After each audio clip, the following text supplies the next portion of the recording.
Leitura Bíblica 23 de julho, Primeira Epístola de Paulo aos Coríntios, capítulo 10, versículos 1 ao 33. Exemplos da história de Israel. Ora, irmãos, não quero que ignoreis que nossos pais estiveram todos sob a nuvem e todos passaram pelo mar, tendo sido todos batizados, assim na nuvem como no mar. Com respeito a Moisés, todos eles comeram de um só manjar espiritual e beberam da mesma fonte espiritual, porque bebiam de uma pedra espiritual que os seguia, e a pedra era Cristo. Entretanto, Deus não se agradou da maioria deles, razão porque ficaram prostrados no deserto.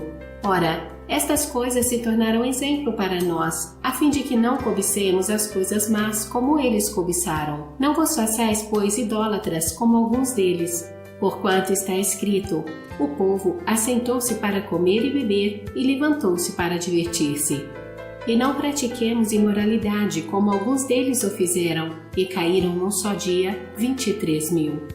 Não ponhamos o Senhor à prova como alguns deles já fizeram e pereceram pelas mordeduras das serpentes. Nem murmureis como alguns deles murmuraram e foram destruídos pelo exterminador. Estas coisas lhes sobrevieram como exemplos e foram escritas para advertência nossa, de nós outros sobre quem os fins dos séculos têm chegado. Aquele, pois, que pensa estar em pé, veja que não caia.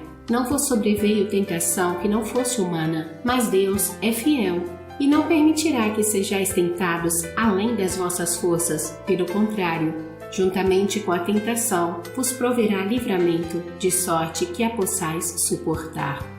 O cristão deve fugir da idolatria.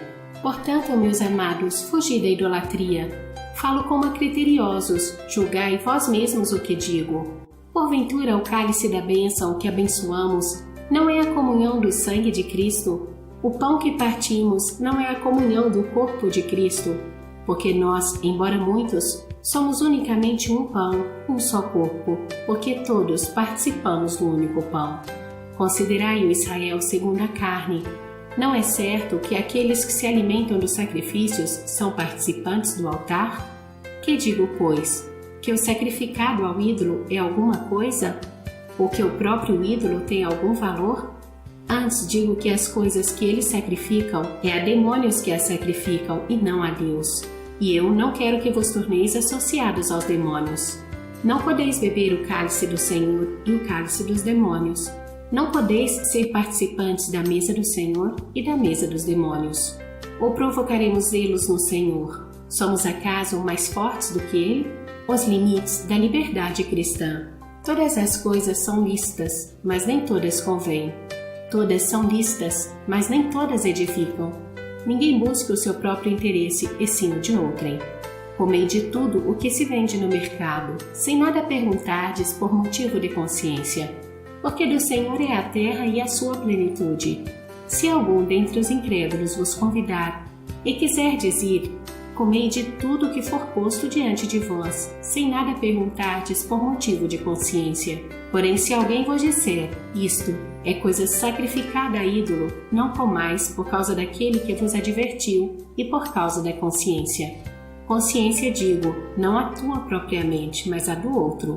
Pois por que há de ser julgada a minha liberdade pela consciência alheia? Se eu participo com ações de graças, por que hei de ser vituperado por causa daquilo por que dou graças?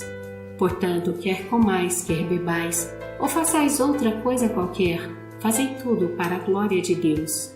Não vos torneis causa de tropeço, nem para judeus, nem para gentios, nem tampouco para a igreja de Deus.